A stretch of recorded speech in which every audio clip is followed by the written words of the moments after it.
BFM Business et Challenge présentent l'entretien HEC. Edwige Chevrillon et Vincent Beaufils. Bienvenue dans les entretiens HEC en collaboration avec Challenge, avec Bain et avec HEC, bien sûr, un entretien pendant 1 heure avec une personnalité qui représente soit le monde des affaires, soit le monde de la culture. Et en l'occurrence, c'est l'ancien ministre de la Culture, Jean-Jacques Aillagon, qui est directeur de la Fondation Pinault, de la collection Pinault, qui est avec nous ce soir. Merci Edwige. Cet entretien, je sais que vous connaissez désormais, qui est en fait une réalisation multicanale avec une rencontre dans le print de Challenge, sur les sites également de BFM Business et de Challenge, et puis en intégralité le week-end, le samedi à 20h, le dimanche à 13h30. Et nous recevons donc Jean-Jacques Aillagon. Merci d'être avec nous, merci d'être enfin avec nous. Ce n'est pas en fait que vous aviez pas envie de venir, mais c'est qu'on attendait l'ouverture de cette fondation Pinault. C'est le 22 mai. Jean-Jacques Aillagon, il y a 4 parties pendant cet entretien HEC. La première partie, bien sûr, c'est la partie d'actualité.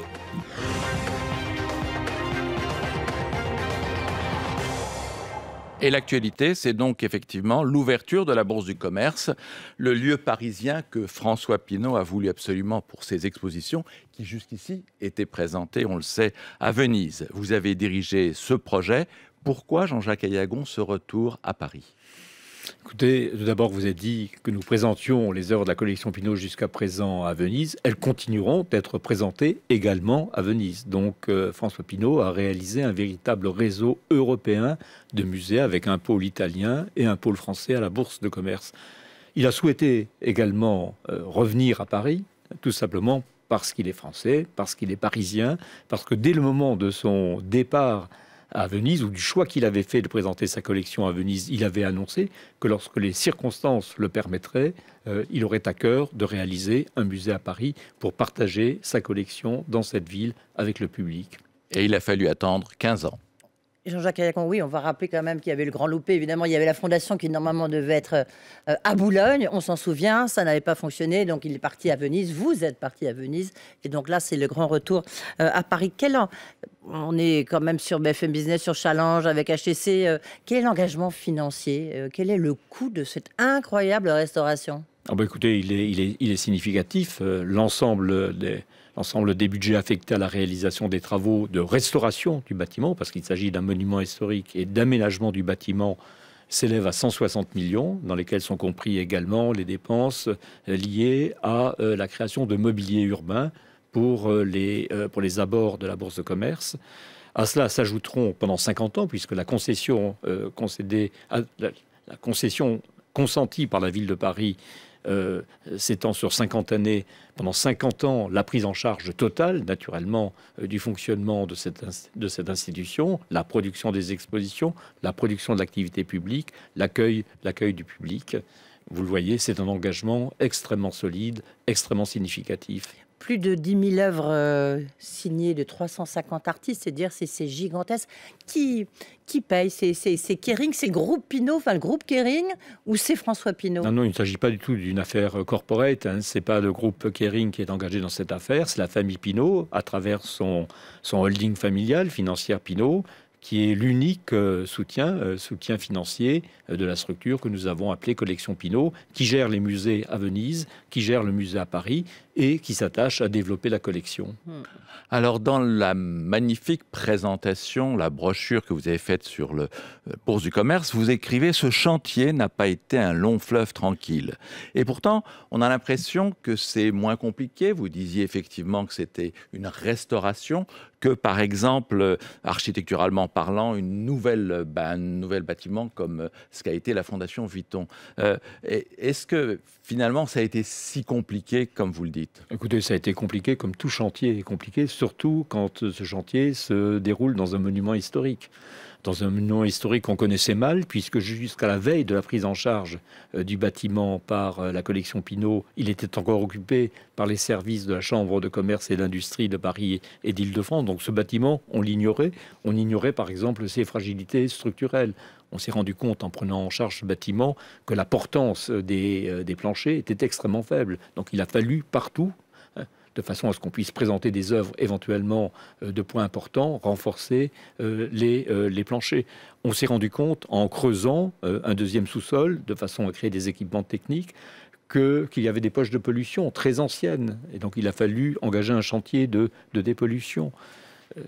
Tout bâtiment de ce type, tout bâtiment historique réserve des surprises, mais c'est le lot de tout chantier. Et donc François Pinault a demandé à un de ses architectes favoris, Tadeo Ando, je crois que c'est lui qui avait effectivement fait aussi le travail de restauration à Venise, de prendre en charge ce chantier-là. Quelle a été sa ligne directrice à Tadeo Ando ? Tout d'abord, François Pinault a tenu à organiser une maîtrise d'œuvre extrêmement solide, extrêmement avec des talents, des compétences complémentaires, un grand architecte international, étranger, japonais, Tadao Ando, une équipe de jeunes architectes parisiens, l'agence NEM, Lucie Ninet, Thibaut Marca, un architecte en chef des monuments historiques, Pierre-Antoine Gatier. Et ces trois pôles de compétences ont réellement travaillé ensemble. L'objectif que François Pinault leur a fixé, c'était d'une part de restaurer le bâtiment historique de façon très scrupuleuse, parce qu'il est très attaché au respect qu'on doit aux monuments historiques, tout y introduisant un acte d'architecture contemporain totalement compatible avec ce bâtiment. Le travail a été tellement complémentaire et bien fait qu'il a recueilli l'approbation de la Commission nationale des monuments historiques et de la Commission du Vieux Paris, dont on sait pourtant à quel point elle est attentive à tout ce qui pourrait altérer les monuments de la capitale. Le geste architectural que vous évoquez, c'est ce fameux cylindre-là qu'on a vu derrière vous pendant que vous détaillez effectivement l'équipe. Alors, il s'agit en effet d'un cylindre de béton qui traverse le bâtiment du deuxième étage jusqu'au sous-sol, qui décrit au milieu de son espace un espace destiné aux expositions, et au sous-sol, au niveau -2, permet l'installation d'un auditorium de belle ampleur et de grande qualité, notamment acoustique. Donc cet objet, comme vous dites, ce geste architectural n'est pas juste un geste gesticulatoire. Il ne s'agit pas de démontrer l'architecture d'aujourd'hui, mais de produire de l'architecture d'aujourd'hui afin qu'elle soit destinée à un usage et qu'elle mette en valeur également le bâtiment historique. Alors l'exposition inaugurale, elle s'appelle Ouverture. Alors certains, notamment... Ouverture avec un S. Avec un S, évidemment. Alain Minc, qui connaît bien François Pinault, a dit que c'était presque un manifeste politique, une exposition d'anarchistes. Est-ce que vous partagez ce sentiment? Et qu'est-ce qu'on va voir? Écoutez, je n'irai pas jusqu'à l'anarchie, mais c'est en effet un véritable manifeste. François Pinault a souhaité que l'accrochage d'ouverture aille où on ne l'attendait pas. On s'attendait, peut-être spontanément, qu'il présente les grandes stars de sa collection, les Jeff Koons, les Murakami. Il n'a pas fait ce choix-là. Il a fait le choix de présenter ou de sélectionner des artistes plus secrets qui tous s'attachent à représenter la figure humaine, le visage, le regard des femmes et des hommes d'aujourd'hui, également d'évoquer leur combat, le combat pour la liberté, pour la dignité, pour la réalisation totalement autonome de l'existence de chacun.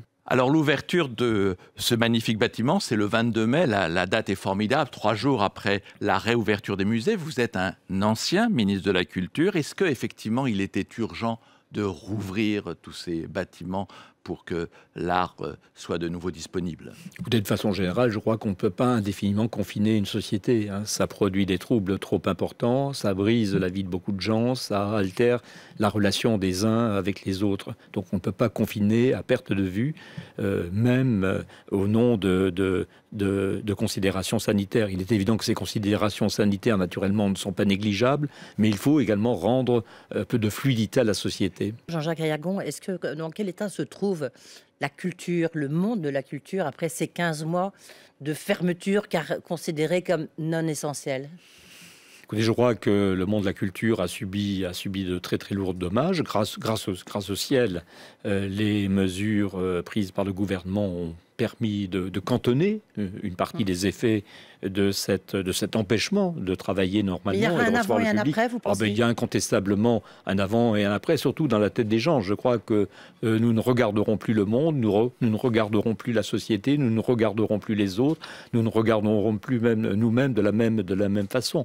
Je crois que ça nous a finalement restitué le sens de la gravité des choses. Nous avons réappris, comme le disait Paul Valéry, que les civilisations étaient mortelles et que même nos mondes qui semblaient tout puissants et entraîner vers une sorte de développement indéfini ou infini, plus exactement, pouvait être atteint, y compris par quelque chose d'aussi minuscule qu'un virus. Alors, Jean-Jacques Aillagon, petite question qui n'est pas un détail, compte tenu de la position de François Pinault parmi les tout premiers collectionneurs du monde. Est-ce que François Pinault a continué à acheter pendant cette période? Écoutez, je vous ferai la confidence que pendant quelques mois, il a cessé d'acheter parce qu'il avait, comme nous tous, la tête ailleurs. Et puis très rapidement, d'abord parce qu'il a cessé de rencontrer des artistes, il a cessé de voyager, les foires ne se sont pas tenues, les grands rendez-vous internationaux du monde de l'art n'ont pas eu lieu. Mais très rapidement, il a finalement appris à s'intéresser aux œuvres d'artistes qu'il aime ou qui l'intéressent de façon différente.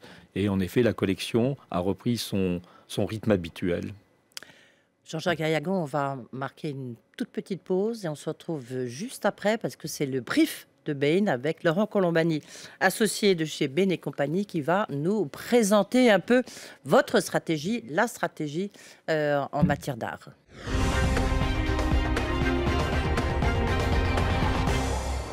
Alors Laurent Colombani, vous êtes associé chez Bain, ça doit être assez passionnant de présenter un brief justement sur un marché inhabituel, vous qui êtes habitué à parler des objets de grande consommation. Comment vous allez nous présenter cela ? Merci Vincent et bonjour Monsieur Aillagon. Effectivement, c'est un plaisir de parler du marché de l'art. Alors, il est loin le temps où François Pinault a acheté ses premières œuvres. On parle d'un Paul Sérusier en 1972, où, selon la légende, faisait le siège de la foire de Bâle pour y rentrer le premier et repérer les bonnes affaires. Aujourd'hui, Pinault Collection, que vous dirigez, c'est des milliers d'œuvres, un patrimoine estimé par le magazine Challenge à près d'1,5 milliard d'euros. Et une société qui évolue sur un marché mondial de l'art estimé à près de 64 milliards de dollars en 2019. C'est un marché en bonne santé, en particulier l'art contemporain, depuis le début des années 2000, observe des croissances soutenues. Et Pinault Collection évolue sur l'ensemble de la chaîne de valeur de ce marché, depuis le parrainage et le soutien aux artistes, avec notamment une résidence près de Lens pour les accueillir, mais surtout le financement d'expositions pour permettre de les découvrir. Sur le négoce, évidemment, où la société est à la fois active à l'achat et à la vente, de gré à gré, et également sur les salles de vente, depuis l'acquisition de Christie's en 1998. Et enfin, évidemment, l'activité peut-être la plus visible du grand public, l'exposition avec les musées vénitiens, et on l'a dit, ce grand musée parisien qui va bientôt ouvrir. Alors, quelle perspective pour la société Pinault Collection aujourd'hui? De l'ambition, bien sûr, des challenges, et puis de l'innovation aussi. L'ambition avec ce grand musée parisien qui vise à accueillir près d'1 million de personnes par an et 10 collections chaque année. Les challenges, on en a parlé de la pandémie qui a mis à mal l'ensemble du secteur, qui, malgré les signes prometteurs de réouverture, continue de mettre le tourisme international à bas. Et on sait qu'il est très important pour les grandes institutions culturelles, qu'elles soient à Venise ou à Paris. Et de l'innovation, enfin, comment ne pas citer cette spectaculaire vente qu'a fait Christie's sur le marché du digital avec cette œuvre de l'artiste américain Beeple, vendue pour près de 70 millions de dollars cette année. Œuvre dont ce n'est pas tant le montant de la transaction finalement qui impressionne que le fait qu'elle soit totalement virtuelle et dont l'authenticité est garantie par la blockchain. Donc peut-être, pour terminer cette rapide introduction, une première question pour vous. On voit la société Pinault Collection à la fois ouvrir un emblématique lieu physique pour exposer et vivre la culture, et en même temps être à la pointe du négoce de l'art digital. Comment voyez-vous un peu l'équilibre entre ces deux activités pour le marché, pour la place de Paris et évidemment pour Pinault Collection? Merci Laurent Colombani. Une réaction peut-être, Jean-Jacques Aillagon? Je voudrais simplement très rapidement dire que si Christie's et Pinault Collection appartiennent au même groupe et à la même famille, néanmoins leurs activités sont totalement distinctes. Moi, le seul lien qui me relie à Christie's, c'est le fait que le directeur général de Christie's Monde soit Guillaume Cerruti, qui a été mon directeur de cabinet au ministère de la Culture. C'est donc une relation d'amitié. Sinon, Christie's n'intervient pas dans les affaires de Pinault Collection, et Pinault Collection n'intervient pas dans les affaires de Christie's. François Pinault est très très attaché à cette séparation des choses, de même qu'il est très attaché à la séparation entre les activités de Pinault Collection et les activités des autres marques du groupe, notamment des marques dans le domaine du luxe. Vous l'avez remarqué, aucun des musées de la collection Pinault ne porte le nom d'une marque. À Venise, les musées ne s'appellent pas les musées Bottega Veneta ou Gucci. À Paris, la Bourse de commerce ne porte pas le nom de musée Saint-Laurent, éventuellement. Donc François Pinault a finalement est bicéphale. Il a d'un côté ses affaires, son business, ses affaires qu'il a d'ailleurs confiées à son fils François-Henri Pinault. Il n'est plus lui-même acteur de ses affaires. Et d'autre part, les affaires de l'art, les affaires de la collection, qui sont totalement sa passion. Et on va quand même essayer de réconcilier les deux en parlant de la séquence business, où on a quand même des questions à vous poser sur le business de l'art, parce que lorsqu'on voit les chiffres, c'est vrai qu'il y a un côté un peu affolant.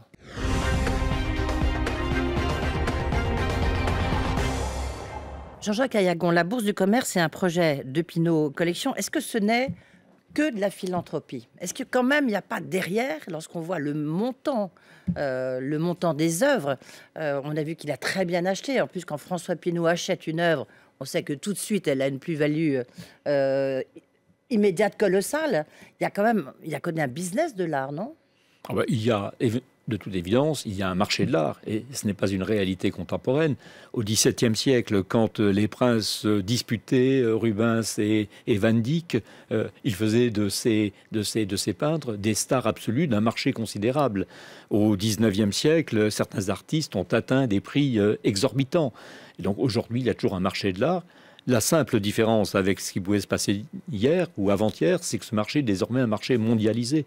Pendant longtemps, le marché de l'art s'est déroulé entre l'Europe de l'Ouest et l'Amérique de l'Est, la côte Est des États-Unis. Aujourd'hui, ce marché est un marché mondial. Donc, ce n'est pas c'est que un des marché. philanthropies. Mais pardonnez-nous quand même d'insister là-dessus. On a eu le sentiment, pas simplement dans Challenge et sur le plateau de BFM Business, que Pinault Collection avait aussi un objectif qui était de gagner de l'argent pour les frais de fonctionnement de Venise, par exemple, qui sont de plus de 20 millions d'euros. Vous ne nous avez pas dit tout à l'heure ce qu'étaient les frais de fonctionnement de la Bourse du commerce, mais j'imagine que ça pourrait également être dans une de ses vocations. Non, écoutez, il faut bien distinguer les choses. Ce n'est pas la destination, ce n'est pas le but de Pinault Collection que de gagner de l'argent.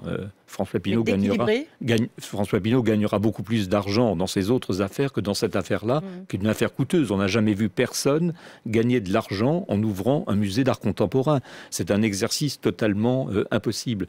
Que la collection achète et qu'elle vende, c'est une autre chose. Pourquoi une collection privée se soumettrait-elle à la règle de l'inaliénabilité des collections publiques? Il n'y a aucune raison. De surcroît, la disproportion entre le nombre d'achats et le nombre de ventes au sein de Pinault Collection est considérable. En 20 ans, depuis 2000, François Pinault a acheté quelques 10 000 œuvres. Il en a vendu 200. Donc on voit bien que notre activité n'est pas une activité qui vise à la commercialisation des œuvres que nous rassemblons. Mais à chaque fois que François Pinault estime qu'une œuvre n'a plus sa place dans sa collection ou que la collection doit être réorientée, il accepte en effet que cette œuvre soit aliénée, qu'elle soit vendue, de façon d'ailleurs à ce que le bénéfice qu'on en retire soit réinvesti, réinjecté dans d'autres activités, dans d'autres acquisitions et éventuellement également dans le financement du fonctionnement. Il y a quand même effectivement l'idée de couvrir les frais de fonctionnement des trois maisons maintenant, les deux à Venise. Mais ce n'est pas l'objectif. On ne se dit pas nous avons une collection, nous allons suffisamment bien la gérer de façon à ce que les musées ne nous coûtent rien. Tous les ans, la famille Pinault, donc François Pinault, ses enfants réinjectent de l'argent dans l'outil qu'est Pinault Collection, de façon à ce que les musées de Venise et le musée de Paris désormais puissent fonctionner de la façon la plus satisfaisante. Comme le disait tout à l'heure Laurent Colombali de Bain, François Pinault, il est présent à tous les étages, les étapes du marché de l'art, qu'il s'agit des collectionneurs, il est propriétaire de Christie's, il est vendeur d'œuvres d'art, il est quasiment galériste, hein, même si c'est des énormes galeries. Il n'y a aucun conflit d'intérêt. Ah non, je ne vois pas où serait le conflit d'intérêts. Il y aurait conflit d'intérêts éventuellement si François Pinault était une institution publique, mais il n'est pas une institution publique. En refusant, par exemple, de donner la forme de fondation d'entreprise à son activité muséale, il a refusé dans le même temps que le nom des marques du groupe soit associé à l'activité de ces musées. Il a renoncé à bénéficier des dispositions de la loi du 1er août 2003, que certains appellent la loi Ayagon sur le mécénat, qui permet de bénéficier d'une réduction d'impôt de 60%. Pas, tout à l'heure, il y aura des questions dessus. Et donc je crois que, bon, le choix qu'il a fait, d'abord, chez lui, il y a une passion, la passion de faire une collection. Il aime les œuvres, il aime les artistes. Il gère sa collection avec beaucoup de prudence. Il acquiert, il lui arrive de vendre, il ouvre des musées. Chaque année, il fait un énorme effort de façon à ce que ces musées fonctionnent bien. C'est bon pour Venise, c'est bon pour Paris, c'est bon pour la France. L'essentiel, c'est la satisfaction du public, c'est que le public puisse le plus largement possible accéder à des expositions et à des œuvres. Juge Vincent, une petite question parce qu'on ne l'a pas encore posée. Qu'est-ce qu'il y a dans cette ouverture avec un S? Qu'est-ce qu'il y a comme magnifique œuvre à ne pas manquer pour ceux qui vont aller se promener dans ce cône circulaire incroyable? Écoutez, il y a beaucoup d'œuvres très impressionnantes. Il y a un événement dans l'événement avec l'exposition David Hymans, oui. D'abord, il y a un ensemble d'œuvres de David Hymans. Je crois que François Pinault est le seul collectionneur au monde qui puisse réunir un tel ensemble d'œuvres de cet artiste américain majeur, artiste noir américain majeur, qui constitue pour toute la scène américaine une référence absolue. Mais je crois que l'une des œuvres les plus impressionnantes, c'est celle qui accueillera le visiteur à l'entrée de la Bourse de commerce, dans l'espace central, dans le cylindre de Tadahando.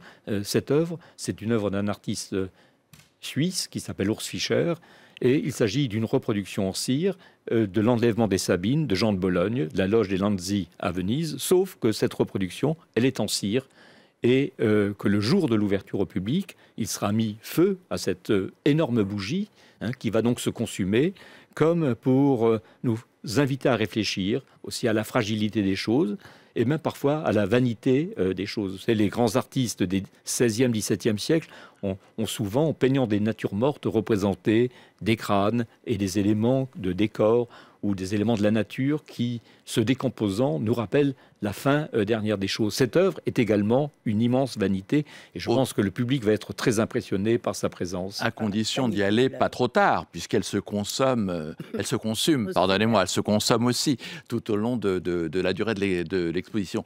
Et justement, par rapport à ce que vous allez présenter à Paris, est-ce qu'il est la quinzaine d'expositions qu'il y a eu déjà à Venise, est-ce qu'en fait, il y a une approche assez différente dans la manière de concevoir une expo dans une grande capitale et dans un lieu aussi magique que Venise? Écoutez, par la force des choses, il y a une différence, parce que la situation de Venise et la situation de Paris sont très différentes. À Paris, Venise, c'est devenu une petite ville. Dans la lagune ne vivent qu'une soixantaine de milliers de personnes aujourd'hui. Mais cette petite ville devient à un certain moment de l'année la capitale du monde.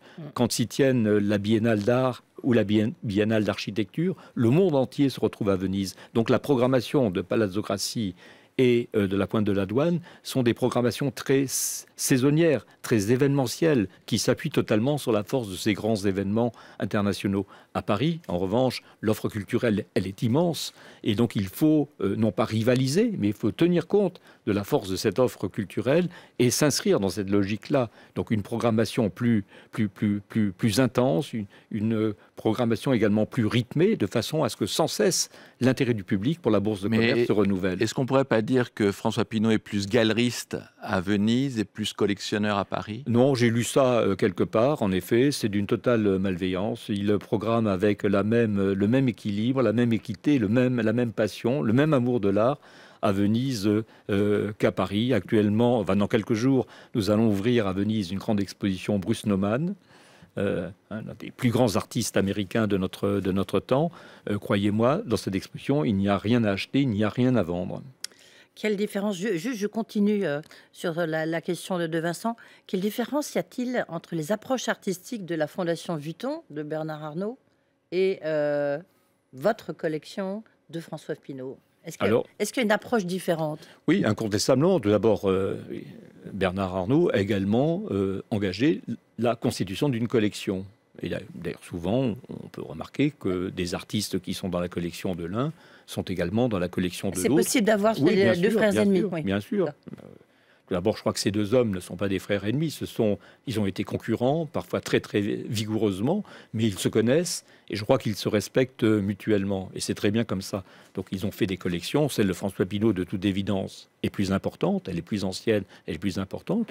Mais ce que je connais de la collection de Bernard Arnault me donne à penser qu'il y a également beaucoup de choses très très intéressantes dans cette collection. Mais surtout, Bernard Arnault a fait le choix de programmer sur le grand créneau de l'art historique du XXe siècle. Il l'a montré au cours des dernières années avec quelques expositions qui ont connu d'ailleurs des succès considérables.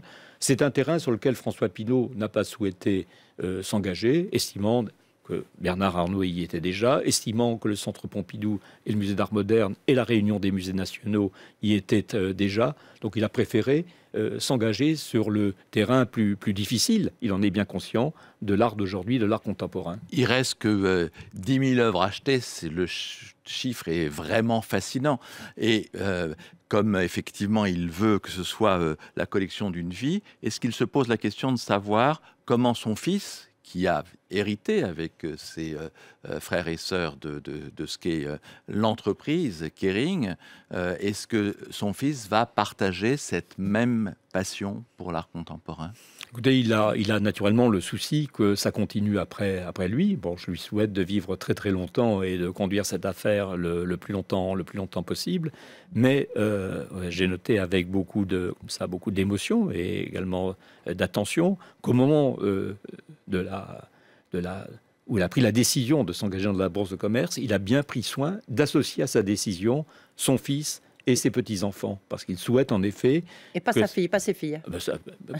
Pardonnez-moi, j'ai dit ses enfants, donc ses enfants sont ses fils, sa fille, ses petits-enfants, de façon générique, où il y a des petits-fils et des petites-filles. Donc il a souhaité les associer à cette grande aventure de façon à ce qu'elle dure au-delà de lui. Alors ensuite, la passion, ce n'est pas transmissible par héritage. Oui. Pour ma part, j'espère que sa descendance éprouvera, le moment venu, le même enthousiasme, la même passion que ceux qui l'ont mais François-Henri Pinault est président du conseil d'administration. François-Henri Pinault est en effet président du conseil d'administration de Pinault Collection.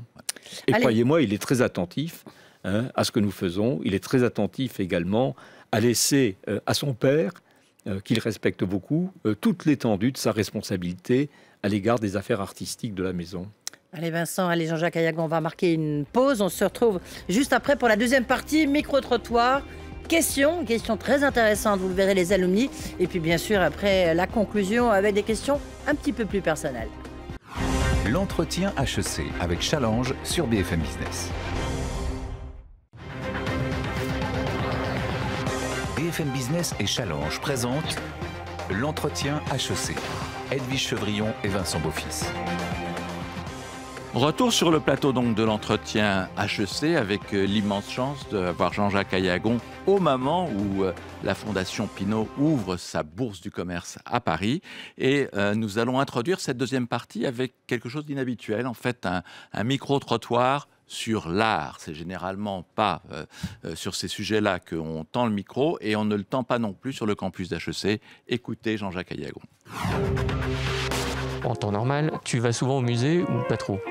J'essaye le plus souvent possible, évidemment. Oui, régulièrement, une petite fois par mois. Oui, en temps normal, je vais au musée à Paris. Aujourd'hui, tu irais plutôt vers des musées d'art classique ou des musées d'art contemporain ? En général, c'est plutôt de l'art contemporain. Un peu des deux, je dirais, mais j'apprécie un peu plus l'art contemporain. Est-ce que, si je te demande de me dire un nom d'artiste, qu'est-ce qui te vient à l'esprit ? Alors c'est contemporain, mais il y a 20 ans, je dirais Basquiat. Ça reste un de mes artistes contemporains préférés. Ouais. Je viens du Mexique et nous avons une belle génération de nouveaux artistes. Je pense par exemple à Gonzalo Lebrija, Maria Estrada. Ils s'inspirent beaucoup de la nature, de personnages. J'aime beaucoup leurs œuvres. Je pense à Delaunay. Je dirais en premier lieu Koons. Jeff Koons, c'est très marrant, c'est très divertissant. Là maintenant que je suis plus adulte, ça me touche plus en fait. Ça fait très objet de décoration. Et c'est juste que c'est de l'art parce que ça se vend à des millions et moi ça m'intéresse pas. Qu'est-ce que tu ressens par rapport à cette forme d'art ? Pour moi, le contemporain, c'est un peu tout, justement. C'est une forme un peu libérée, accentuée de toutes les manières de s'exprimer. Et donc, il n'y a pas de règle au contraire. Il y a quand même un petit problème d'accès. Je pense que tout le monde n'arrive pas à s'identifier à ce qui est produit dans l'art contemporain. Parce que pour pouvoir se poser ces questions, pour faire toute cette démarche réflexive, etc., il faut de base une certaine culture. Il faut en avoir, je pense, discuté dans un cadre familial ou peut-être scolaire. Ce qui n'est pas donné à tout le monde. Alors que la technique, et par exemple l'art figuratif, la technique, tout le monde la comprend et tout le monde la constate plus facilement. Qu'est-ce qu'il faudrait faire, selon toi, pour que les musées et les lieux d'exposition d'art en général attirent plus d'étudiants d'HEC ou de gens comme toi? En vrai, je pense que je miserais principalement sur le tarif. Peut-être déjà les tarifs préférentiels. Je pense qu'il y a un rôle d'abord à jouer dans le digital. Étant donné qu'aujourd'hui tout se passe par là, j'ai l'impression, de ce qui est les réseaux sociaux, Instagram, Facebook, Twitter, etc. Je rendrai l'art plus accessible. À Paris, c'est dur à suivre parce qu'il y a tellement de musées différents et vu de l'extérieur, on ne sait jamais à quoi s'attendre à l'intérieur. Je pense que les musées et les expositions ne devraient pas être dans un seul endroit. Il faudrait en mettre partout, dans les espaces publics, les parcs, les rues. Les musées, essentiels ou pas essentiels? Complètement essentiel. Oui, je pense que c'est essentiel et on s'en rend particulièrement compte dans le contexte actuel. C'est vraiment ce qui peut animer la vie d'une ville, qui fait son identité. Pour moi, un musée, c'était essentiel. Et même à tout âge, se confronter vraiment aux œuvres directement et pas les voir par exemple sur Internet ou sur un autre support, je pense que c'est quand même très important. Et souvent, quand on est face à une œuvre, on voit les choses différemment. On voit des détails, on est plus sensible à l'atmosphère ou bien même à la manière dont l'œuvre est présentée. Le contexte est vraiment important pour moi, je trouve. De manière générale, ça t'intéresserait de bosser pour une institution comme les collections Pinault? Oui, parce que je pense que c'est très intéressant cette idée de collection, mais avec un sens, avec un but, j'aime bien. Et je pense que toute expérience est quand même bonne à prendre. Et puis si ça peut m'enrichir sur un point de vue personnel, je suis tout à fait ouverte à ça. Si tu avais un message à donner au directeur général des collections Pinault, qu'est-ce que tu lui dirais? Que mon CV est disponible et que je suis trouvable sur LinkedIn, contactez-moi. Donc un micro-trottoir réalisé par Arthur Imovici que je salue. Et puis derrière la caméra, Clémentine Impérial-Legrand. Vous avez entendu le CV. Ça vous fait plaisir quand même de voir des jeunes d'HEC qui vous disent « Tiens, je veux bien aller bosser pour vous ». Écoutez, c'est formidable. Ce micro-trottoir est très très encourageant. Il confirme que les jeunes ont la passion de l'art de façon générale. Le musée est essentiel. Le musée est essentiel. Fois, vous savez à quel point on a disserté cette année sur la question de savoir ce qui était essentiel et ce qui ne l'était pas. Il n'éprouve pas de répulsion pour l'art contemporain. Certes, parfois, on essaie d'accréditer l'idée que l'art ancien rassurait, que l'art contemporain serait un répulsif. Ces jeunes nous indiquent le contraire. Également, leur réflexion sur l'économie de l'art m'amène à leur dire que l'art, finalement, est la seule marchandise, parce que c'est également une marchandise. Ça se trouve sur un marché où la valeur, ce n'est pas uniquement le prix, où la valeur est quelque chose de distinct du prix. Une œuvre peut être très chère et finalement n'avoir pas beaucoup de valeur. Et au contraire, une œuvre très modeste peut, à la longue, acquérir une valeur culturelle considérable. L'un de ces étudiants nous a parlé de Jeff Koons. Je vous signale qu'actuellement, la collection Pinault, qui est présente dans ses murs à Paris et à Venise, est également présente dans beaucoup d'institutions en France et à l'étranger. Elle a prêté un très grand nombre d'œuvres de Koons à Marseille, au musée des civilisations de l'Europe et de la Méditerranée, pour une exposition sur Koons et les arts populaires. Elle est présente à la Bibliothèque nationale de France, au Palais de Tokyo et bientôt à Rennes. Enfin, il vous a dit quand même que ce n'était pas des œuvres pour adultes, hein. Le jeune étudiant. Écoutez, c'est un éternel adolescent, Jean-Jacques Ayagon. Chacun d'entre nous a le droit d'avoir sur les œuvres le jugement critique qui lui semblera le plus pertinent. L'essentiel, c'est de ne pas avoir de préjugés et de s'ouvrir aux choses de notre temps telles qu'elles se présentent. Eh bien, parfait, vous faites la transition parce que désormais, c'est la dernière partie avec les questions posées par des alumni d'HEC. C'est Face à HEC.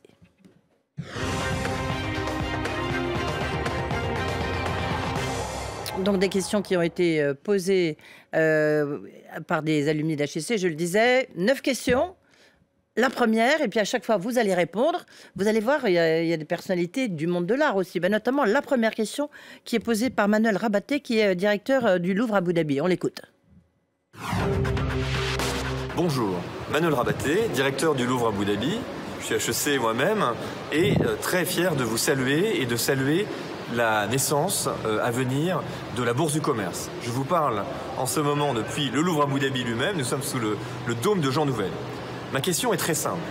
Dans une offre culturelle extrêmement riche, notamment en art moderne et en art contemporain, comment est-ce que vous allez, dès le début, positionner de manière très différenciée la Bourse du Commerce? J'ai une question qui est un petit peu plus conjoncturelle et qui est liée à la crise du Covid, qui touche le monde entier et notamment Paris. Comment voyez-vous les institutions culturelles et notamment les nouvelles institutions culturelles dans cette post-crise et dans la participation à la résilience de la société? Je vous remercie et j'espère vous rendre visite dès que nous pourrons nous retrouver. À bientôt. Sur la résilience, peut-être. Je vous attends à la Bourse de Commerce. Sur la résilience, il est évident que les institutions culturelles ont beaucoup souffert pendant cette période. Elles ont été privées de l'essentiel, c'est-à-dire de leur public. Vous savez, un musée ou un monument qui n'ont pas de visiteurs, qui n'ont pas de regard qui se pose sur eux, deviennent des objets morts. C'est la présence de public qui fait qu'un musée est un musée, et pas seulement la collection. En même temps, ces institutions ont su inventer et renouveler leur mode de communication avec le public de façon formidable, en utilisant notamment toutes les ressources d'Internet et du numérique, de façon à démultiplier leur présence auprès de publics parfois élargis. Mais l'un d'entre nous l'a dit au cours de cette émission, le contact avec les œuvres ne sera jamais remplacé par la possibilité d'accéder... C'est un jeune étudiant qui un jeune étudiant disait ça, par la possibilité d'accéder à des reproductions ou à des simulations de ces œuvres. Et en quelques mots, la distinction de l'offre Pinault, si je puis dire, sur le marché de l'art contemporain? Écoutez, tout d'abord, nous avons souhaité justement nous inscrire dans ce paysage culturel parisien, dans ce paysage culturel français de façon respectueuse et équilibrée, avec beaucoup d'ambition, parce que nous souhaitons bien faire. En même temps, nous ne souhaitons pas marquer de la condescendance à l'égard des autres acteurs de la scène parisienne, notamment des acteurs publics. Nous sommes tout à fait disposés à collaborer avec eux, et sachez-le, quelques projets communs ont même été esquissés entre la collection Pinault et les musées nationaux ou les musées municipaux. Je crois que nous sommes... Non, mais on va s'arrêter là parce qu'il ne faut pas parler des autres, il faut parler de vous. Deuxième question de Anna Kopilova. Bonjour messieurs, je m'appelle Anna, je suis étudiante de master spécialisé médias, art et création d'HEC Paris. Voici ma question à vous. Le projet d'ouverture de la Bourse de commerce Pinault Collection a été conçu avant la Covid. Maintenant, avec tous les changements que la crise a amenés, le positionnement de la Bourse de commerce a-t-il été repensé? Si oui, quels éléments ont été les plus touchés? Anticipez-vous des changements d'habitude de comportement majeurs qui pourraient affecter de manière significative les pratiques culturelles des gens? Bon, tout d'abord, ce qui a changé, madame, c'est les modalités d'accueil du public. On ne les accueillera pas au cours des prochaines semaines et des prochains mois de la même façon qu'on les aurait accueillis en temps ordinaire, avant la crise du Covid. Pour ma part, j'espère d'ailleurs que cette pandémie ne sera pas une donnée permanente du fonctionnement de nos sociétés et qu'arrivera le jour où nous serons débarrassés de cette terrible chose. On pourra fonctionner normalement. Mais sachez-le aussi, la crise sanitaire a eu un impact sur la programmation. Il y a un moment où, il y a un an, François Pinault nous a dit qu'on ne pouvait pas programmer un accrochage pour l'ouverture de la même façon qu'avant la crise sanitaire. Oui, il y a des œuvres qu'on peut pas, qui seraient mal reçues aujourd'hui, vous voulez dire? Non, mais surtout, il fallait plus de gravité. Il fallait plus de gravité, peut-être moins de superficialité, moins de joliesse, moins de choses plaisantes ou de choses surprenantes ou drôles, plus de choses graves. C'est la raison pour laquelle il a souhaité que l'accrochage soit tout entier consacré à la figure humaine, au regard, à la présence des êtres humains dans l'art d'aujourd'hui. Troisième question, Jean-Jacques Ayagon, question de Tessa Maslia. Bonjour à tous, je suis Tessa Maslia, HEC MAC 2020. Ma question est la suivante. Dans quelle mesure la période du Covid a-t-elle fait émerger de nouvelles solutions créatives, aussi bien en termes de médiation qu'en termes de gestion des publics ou même de conception des expositions? Merci. Oui, vous faites bien d'évoquer la question de la médiation. En effet, François Pinault a souhaité qu'on apporte à la médiation dans les salles du musée une attention toute particulière. Il a également souhaité... Ça veut dire quoi, la médiation? La médiation, c'est-à-dire qu'il y ait des gens présents pour prendre les gens en charge, s'ils le souhaitent. Naturellement, il ne s'agit pas d'imposer des discours à des gens qui n'en auraient pas envie, mais il faut permettre à chaque personne qui est dans une salle d'un musée, de ce musée-là plus particulièrement, qui s'estimerait être déconcerté par une œuvre, ne pas la comprendre. Il faut mettre à sa disposition un médiateur qui pourra lui apporter des réponses, sinon définitives, en tout cas des éléments de réponse, de façon à satisfaire son questionnement ou son inquiétude. Plus de gardien de musée assis, ou sa perplexité, des femmes et des hommes qui sont là pour accompagner les visiteurs quand ils le souhaitent. Nous avons également, de ce fait, accordé beaucoup plus d'importance qu'avant la crise à nos activités en ligne. Et nous avons d'ailleurs mis en ligne il y a quelques jours le site de Pinault Collection. Je vous invite à le consulter, à le regarder. Vous le verrez, il est tout particulièrement riche, tout particulièrement plaisant également à utiliser. Alors Jean-Jacques Ayagon, nous allons voir maintenant une question d'un producteur et auteur audiovisuel, HEC également, Laurent Storch. Bonjour à tous, je suis Laurent Storch, HEC, promotion 85. Que faudrait-il pour que la France retrouve une place majeure dans l'art contemporain mondial? Merci beaucoup pour votre réponse. Écoutez, monsieur, vous le savez, à certains moments de notre histoire, la France a dominé le marché ou la scène internationale de l'art. À l'époque du cubisme, à l'époque du surréalisme, jusqu'à l'après-guerre, la France a vraiment été dominante. Et puis nous avons dû apprendre à vivre dans un monde plus multipolaire. C'est ce qu'on essaie d'apprendre aujourd'hui. L'Asie maintenant, le Golfe, etc. Il y a des créateurs partout et il faut prendre en compte cette mondialisation de la scène artistique, de la scène internationale. Mais pour autant, ne pas renoncer à ce que la France et l'Europe, de façon plus large, y occupent leur place. C'est la raison pour laquelle l'ouverture d'un musée, d'un nouveau musée à Paris, est un enjeu aussi important, parce qu'il permettra en effet non seulement de porter la scène artistique internationale à la connaissance du public, mais également permettra aux artistes français qui y sont présentés d'acquérir une audience internationale plus large. C'est un vrai événement, un événement culturel, mais pas seulement pour la place parisienne. 5e question, elle est posée par Clara Schwartz. Bonjour Monsieur Ayagon, je suis Clara Schwartz, diplômée d'HEC en 2018 du Master Média, Art et Création. Aujourd'hui, je travaille à Paris Musée. Selon vous, quel sera l'impact de la crise économique et sanitaire sur le mécénat culturel? Les mécènes et fondations n'auront-ils pas tendance à privilégier des projets liés à la santé ou sociaux et délaisser ainsi la culture? Je vous remercie. Votre sujet favori, le mécénat. Oui, mais enfin, en même temps, le mécénat est un acte de libre disposition, d'une générosité qu'on veut consentir à une cause d'intérêt général. Donc on ne peut pas ordonner aux mécènes, particuliers ou entreprises d'ailleurs, mécaniquement de porter leur générosité vers telle ou telle cause d'intérêt général. C'est vrai qu'en période de difficultés sanitaires, qu'en période de pandémie, les mécènes peuvent être tentés d'orienter leurs dons plus facilement vers la santé, vers la solidarité également. Mais pour ma part, j'ai bon espoir que très rapidement, le désir de culture étant d'une telle force, les mécènes se tourneront à nouveau et de façon constante, de façon large, vers de grands projets culturels. Je ne désespère pas de la capacité des mécènes à soutenir des projets culturels, alors, comme ils l'ont fait pour Notre-Dame. Et justement, à Notre-Dame, vous vous souvenez qu'il y avait eu ce grand débat sur la défiscalisation. Vous êtes d'ailleurs à l'origine de cette loi qui l'a permis. Qu'est-ce que vous pensez de cette remarque, cette rébellion même de certains donateurs qui disent « moi je donne », mais sans défiscaliser? Vous trouvez que c'est bien, vous qui avez justement essayé d'avoir tout l'inverse? Organisé. Oui, écoutez, d'ailleurs à mes yeux, le mécénat ne permet pas une défiscalisation, il permet l'affectation d'une partie de l'impôt qu'on doit à la nation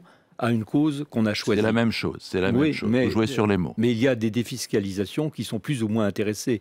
Les défiscalisations dans le domaine de l'immobilier vous permettent à la fin de sortir avec un immobilier... Mais pourquoi certains cherchent à sortir de ce mécanisme, notamment François Pinault? Tout simplement parce que, vous le savez, dès le lendemain de l'annonce, par François Pinault d'ailleurs, d'abord, et ensuite par d'autres, d'un don important pour la restauration de Notre-Dame, il y a eu, c'est l'un des mauvais penchants de notre pays, toute une polémique sur le caractère éventuellement intéressé de cette générosité. Et un certain nombre de donateurs, pour couper court à toute polémique, ont préféré annoncer qu'ils renonçaient à tout cadeau fiscal ou à tout aménagement fiscal à la suite de leur don, de façon à bien souligner le caractère totalement désintéressé de leur démarche. Alors Jean-Jacques Ayagon, une nouvelle question de Valérie Bobo. Bonjour, Valérie Bobo, fondatrice de l'agence Mona Lisa Factory. J'accompagne des entreprises dans leurs innovations et leurs transformations avec des artistes, ce qui peut prendre la forme de résidence d'artistes. Nous nous rappelons tous de votre loi de 2003 qui a donné un formidable élan au secteur culturel en rapprochant partenaires privés et monde artistique. Alors que vous exprimiez cet été sur la nécessité d'un New Deal artistique, vous vous êtes prononcé pour l'invention de nouveaux modèles au-delà du mécénat. Alors pourriez-vous nous préciser ces nouveaux modèles et en particulier quel rôle les entreprises pourraient-elles jouer? Merci. Précisez donc votre pensée, Jean-Jacques Ayagon. Ma pensée, je veux même vous dire ma philosophie. Pour ma part, je pense naturellement que dans nos sociétés occidentales, démocratiques, les collectivités publiques, l'État, les collectivités locales ont un rôle important à jouer. Mais je pense aussi que ce rôle ne doit pas être un rôle exclusif. Je crois beaucoup à la qualité, à la capacité de la société, des particuliers, des entreprises notamment, à prendre en charge l'intérêt général de façon pleinement responsable. C'était l'esprit même de la loi de 2003 que de reconnaître cette capacité de tous à participer au développement de l'intérêt général. Et pour ma part, je souhaite qu'au cours des prochaines années, surtout après l'épreuve sanitaire que nous avons subie, cette capacité de tous à s'intéresser à ce qui est utile à tous soit renforcée, soutenue et se développe. Autre question de quelqu'un du reste dont le patronyme est un nom connu dans le milieu de l'art, de Selvan Morandet du Ménil. Bonjour Monsieur le Ministre, merci de donner l'opportunité de cet échange. Je suis Selvan Morandet du Ménil, directeur général de l'Association internationale des grands magasins, et également collectionneur et grand fan du Palazzo Grassi. La vie culturelle est actuellement au point mort pour cause de pandémie. Vous avez déjà lancé un cri d'alarme en mai dernier en demandant un fonds commun d'intervention région-État, mais cela vient se superposer à une situation qui était déjà compliquée auparavant, comme on a pu le voir avec les défauts d'entretien sur les cathédrales. Est-ce qu'on peut imaginer qu'une sortie de crise se fasse à travers l'autonomisation accrue des monuments, comme on a pu le voir avec les musées sous votre mandat, ou des partenariats publics-privés allant plus en profondeur, voire même le transfert de responsabilité vers, par exemple, des fondations? Il y a beaucoup de questions qui tournent autour de ça, c'est intéressant. Il y a beaucoup de questions. Tout d'abord, moi, je vous l'ai dit, je crois à cette collaboration entre l'action publique et les initiatives privées. Je ne suis pas de ceux qui appellent l'extinction de l'action de l'État, de l'action publique. Je crois qu'elle est fondamentale et qu'elle est nécessaire. Mais il faut qu'à côté de cette action, 1000 fleurs puissent s'épanouir. Et que l'État lui-même, d'ailleurs, invente les circonstances dans lesquelles cet épanouissement pourrait se développer de la façon la plus harmonieuse. Parce qu'en effet, l'objectif, ça doit être l'intérêt général. C'est qu'il y ait plus d'art, plus de culture, plus de solidarité, plus de respect de l'environnement, plus de sport, etc., etc. L'intérêt général, c'est un très très vaste territoire et chacun doit pouvoir y prendre sa place. 1000 fleurs et 10 000 tableaux, peut-on dire. En tout cas, bon. Une question de Thomas Paris.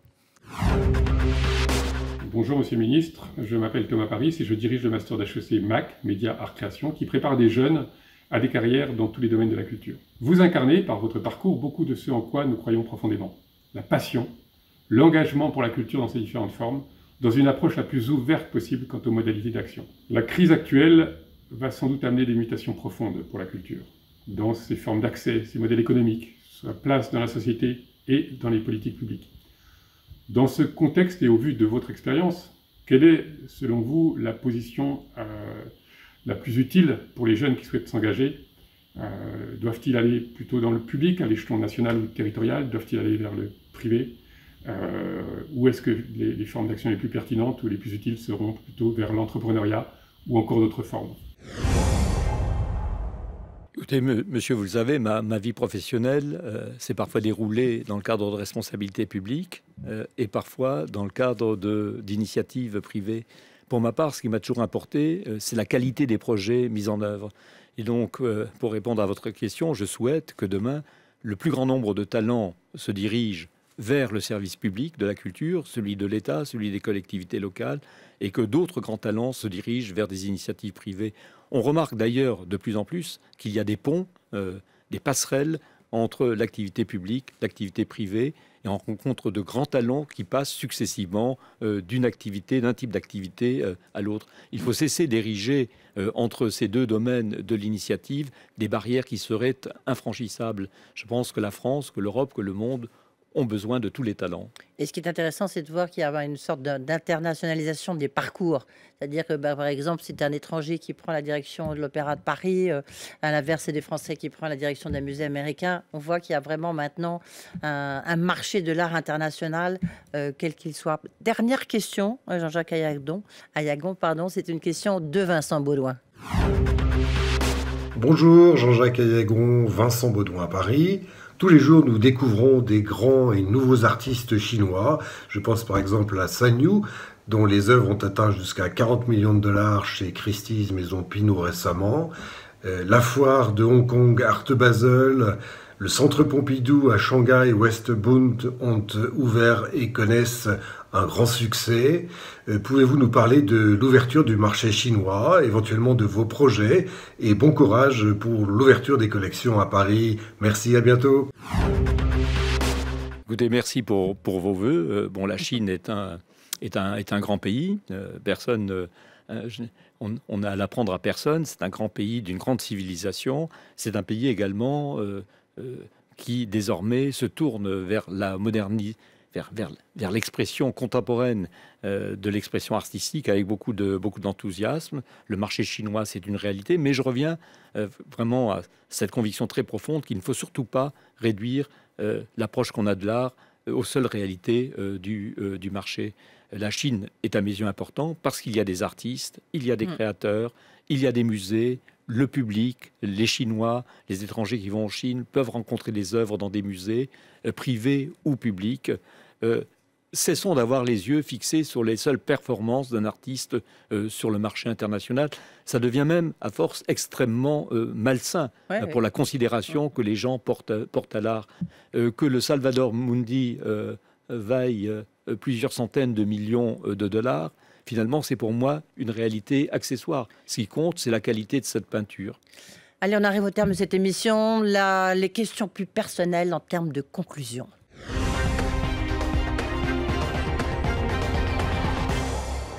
Alors la question la plus personnelle vous concernant, c'est où est-ce que finalement on a le plus de pouvoir ?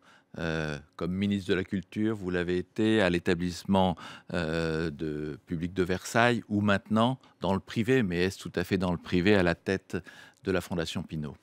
Écoutez, j'ai eu la chance d'aimer toutes mes missions, tous mes boulots. J'y ai pris à chaque fois beaucoup de plaisir.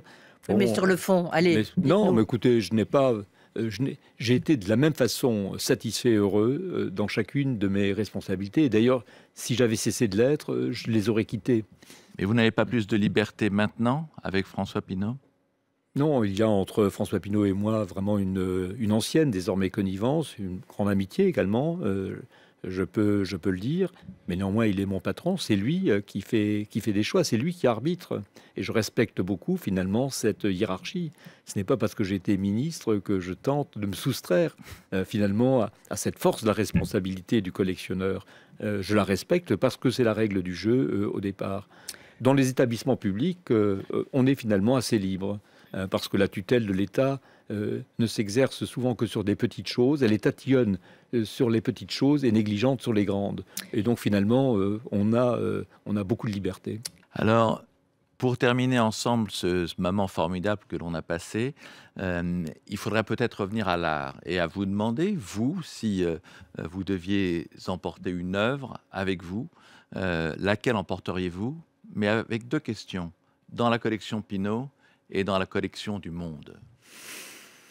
Écoutez, dans la collection Pinault, j'emporterai peut-être l'une des œuvres qui est actuellement présentée. Si je veux emporter une œuvre actuellement présentée dans l'exposition de la Bourse de Commerce, j'emporterai une petite œuvre de Myriam Kahn, une jeune artiste de plus de 70 ans qui vit en Suisse, une artiste tout à fait remarquable, qui est dans la grande tradition des expressionnismes européens. Où est-ce qu'elle se trouve? À la Bourse du Commerce? Là, il faut... Elle se trouve au 2e étage. 2e étage, et comme le bâtiment est rond, il suffit d'avancer, on finira toujours par tomber sur Et la deuxième, rapidement? Il y a une toute petite œuvre du musée de Dijon que j'aime beaucoup. C'est une œuvre de Konrad Witz, une œuvre comme ça qui est à la charnière du 15e et du 16e siècle. C'est la Sibylle de Tibur annonçant à l'empereur Auguste la naissance de Jésus. Alors, Jean-Jacques Aillagon, merci. J'ai juste une toute petite question, tant pis. On va... Votre prochain défi, c'est quoi maintenant? Vous êtes au chômage? Écoutez, je ne suis pas un perdreau de l'année, vous le savez, et donc il va peut-être falloir que j'envisage un jour de me consacrer à mon salut éternel, puisque je parlais de la Sibylle de Tibur, et puis que je m'occupe un peu plus de mes hortensias en Bretagne. Mais vous savez, je suis un travailleur impénitent, et donc si quelques missions se présentaient, je ne sais pas si je réussirais à m'en échapper totalement. J'ai par ailleurs accepté un mandat électif en Bretagne. Je suis conseiller municipal de ma commune. C'est très important. Et par ailleurs conseiller communautaire de Morlaix. Donc j'essaie de m'occuper de ces deux collectivités. Alors merci aux travailleurs impénitents d'avoir passé 1 heure en notre compagnie. Et puis nous vous retrouverons le mois prochain après cet entretien de Jean-Jacques Aillagon avec d'autres entretiens passionnants avec Edwige. Merci beaucoup. Bonne ouverture avec un S. L'entretien HEC avec Challenge sur BFM Business.